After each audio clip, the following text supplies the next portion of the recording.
सभी छात्रों को नमस्कार। मैं डॉक्टर ओम प्रकाश आर्य, असिस्टेंट प्रोफेसर संस्कृत विभाग, महाराजा कॉलेज वीर कुंवर सिंह विश्वविद्यालय आरा। आज की कक्षा में आप सभी छात्रों का स्वागत है। छात्रों, जैसा कि हम लोग किरातार्जुनीयम के प्रथम सर्ग को पढ़ रहे हैं, अब तक हम लोगों ने इस प्रथम सर्ग के 5 श्लोकों को, 5 पद्यों को पढ़ लिया है। आज छठे पद्य को पढ़ेंगे। आइए षष्ठ पद्य को पढ़ना आरंभ करते हैं। पद्य आपके समक्ष उपस्थित है। पूर्व की तरह इस पद्य में भी वंशस्थ छंद है। वंशस्थ छंद का लक्षण होता है जतौ तु वंशस्थमुदीरितं जरौ, अर्थात वंशस्थ छंद के प्रत्येक चरण में जगण, तगण, जगण और रगण होता है।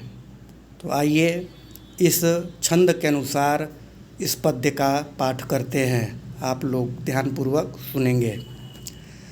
निसर्ग दुर्बोधमवोध विक्लवा क्व भूपतीनां चरितं क्व जन्तवः तवानुभावोऽयमवेदयन्मया निगूढतत्त्वं नयवर्त्मविद्विषाम्।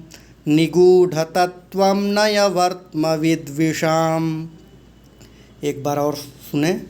निसर्ग दुर्बोधमबोध विक्लवा क्व भूपतीनां चरितं क्व जन्तवः तवानुभावोऽयमवेदयन्मया निगूढतत्त्वं नयवर्त्मविद्विषाम्।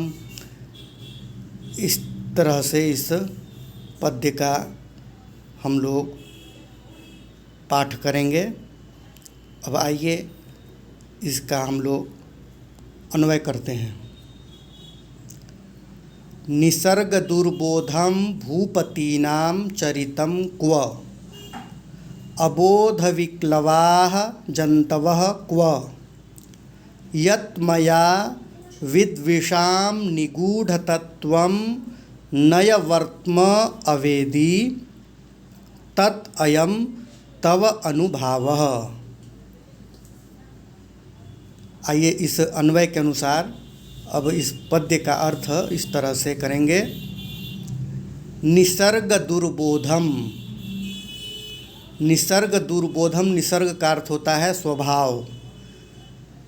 निसर्ग दुर्बोधम का अर्थ हो जाएगा स्वभाव से ही दुर्बोध। भूपतीनां चरितं क्व, राजाओं का, भूपति नाम में षष्ठी विभक्ति है। भूपति का अर्थ राजा होता है। भूपति नाम का अर्थ हो जाएगा राजाओं का। चरितम चरित्र, क्व कहाँ। स्वभाव से ही दुर्बोध राजाओं का चरित्र कहाँ। अबोध विक्लवाः जन्तवः क्व, और मेरे जैसे अज्ञानी लोग कहाँ, अज्ञानी मनुष्य कहाँ। यत् मया विद्विषां निगूढतत्त्वं नयवर्त्म, जो मैंने शत्रुओं के अत्यंत गुप्त स्वरूप वाले राजनीति के मार्ग का, नयवर्त्म मतलब राजनीति के मार्ग का, वर्तमान मार्ग, नय राजनीति, राजनीति के मार्ग का, यत् अवेदी, जो ज्ञान प्राप्त किया, तत् अयम तव अनुभावः, वह आपका ही प्रभाव है। तव आपका, अनुभावः प्रभाव, वह आपका ही प्रभाव है। आपके ही प्रभाव के कारण, आपके ही कृपा के कारण मैंने शत्रुओं कि जो गुप्त राजनीति थी उसका मैंने ज्ञान प्राप्त कर पाया। इसका भावार्थ इस प्रकार से होगा।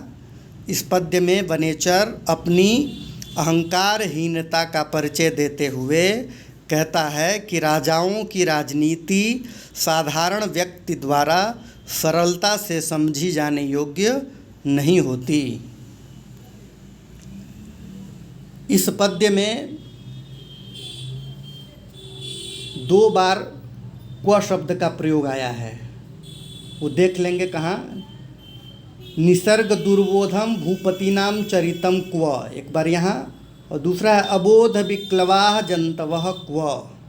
इसका अर्थ बताया मैंने आपको कि स्वभाव से ही दुर्बोध राजाओं का चरित्र कहाँ और मुझ जैसे अज्ञानी मनुष्य कहाँ। तो 2 बार क्व का प्रयोग 2 बातों में अत्यंत विषमता या असंगति प्रकट करने के लिए होता है। जैसे रघुवंश में भी आया है, क्व सूर्य प्रभवो वंशः क्व चाल्प विषया मतिः। कुमार समूह में भी एक जगह आया है, तपः क्व वत्से क्वच तावकं वपुः। और अभिज्ञान शाकुंतलम के प्रथम अंक में भी आया है इसी तरह से, क्व बत हरिण का नाम जीवितम चातिलोलम क्वच निशित निपाता वज्रसाराः शरास्ते।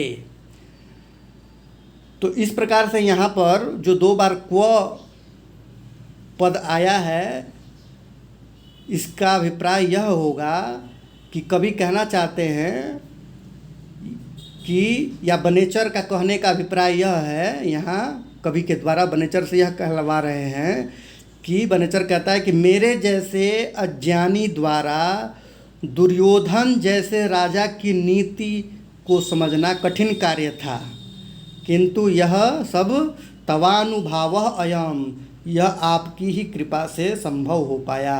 आपकी कृपा मुझ पर हमेशा बनी रहती है, इस कारण से मैं दुर्योधन जैसे राजा की नीति को, जो कि कठिन था, उसको मैं समझ पाया। यह भाव होगा।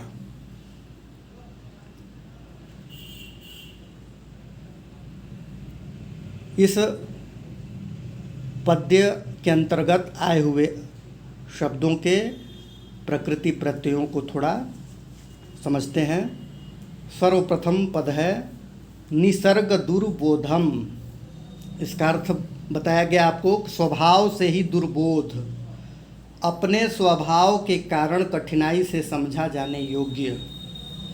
चरितम जो पद आया है उसका विशेषण है यह निसर्ग दुर्बोधम पद।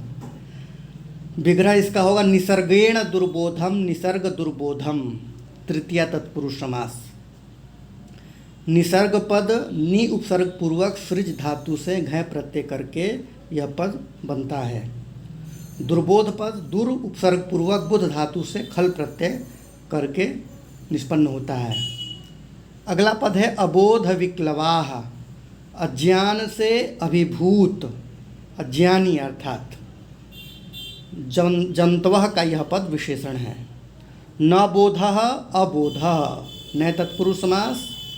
विगतः क्लवः येषाम् इति विक्लवाः, बहुब्रीहि समास।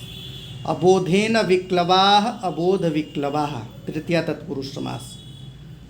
बोध पद बुध धातु से घय प्रत्यय करने पर बोध पद निष्पन्न होगा।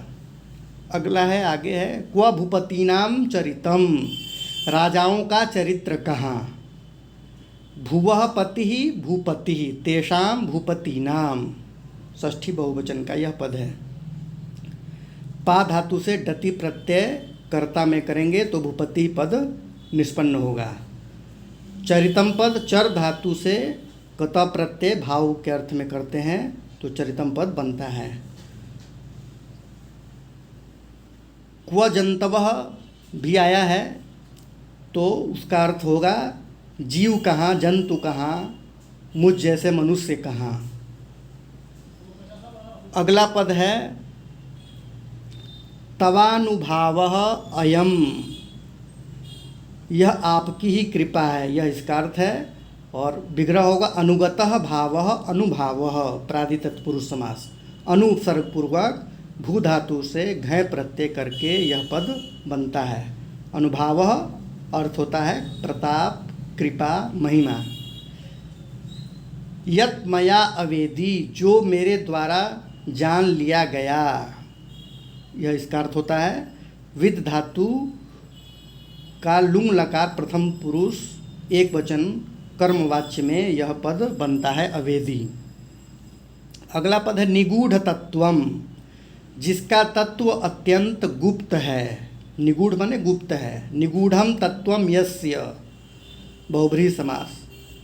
नि उपसर्ग पूर्वक गु धातु से कत कर्म के अर्थ में करते हैं और तस्य भावः तत्वम निगूढ़ तत्वम, तत् जोड़ त्व, नयवर्त्म का यह विशेषण है। विद्विषाम नयवर्त्म, शत्रुओं की नीति का मार्ग। नयवर्त्म नीति का मार्ग। विद्विषाम माने शत्रु, षष्ठी विभक्ति का बहुवचन पद है यह, तो अर्थ हो जाता है शत्रुओं की नीति का मार्ग। नियते अनेन इति नयः, यह इसका विग्रह होगा। नि धातु से अच प्रत्यय करके नया पद बनता है। वर्तते अनेन अस्मिन वा, वर्त्म, वर्त्म पद वृत्त धातु से मनिन प्रत्यय करके बनता है। नयस्य वर्त्म, नयवर्त्म। और विषाम पद वि उपसर्ग पूर्वक द्विष धातु से क्विप करके विद्विष बनता है और षष्ठी बहुवचन में विद्विषाम। तो इस तरह से हम लोगों ने इस पद्यांश में आए हुए पदों के प्रकृति प्रत्यय समास आदि विग्रह को किया। आप लोगों ने ध्यानपूर्वक सुना समझा, इसके लिए आप सभी को धन्यवाद।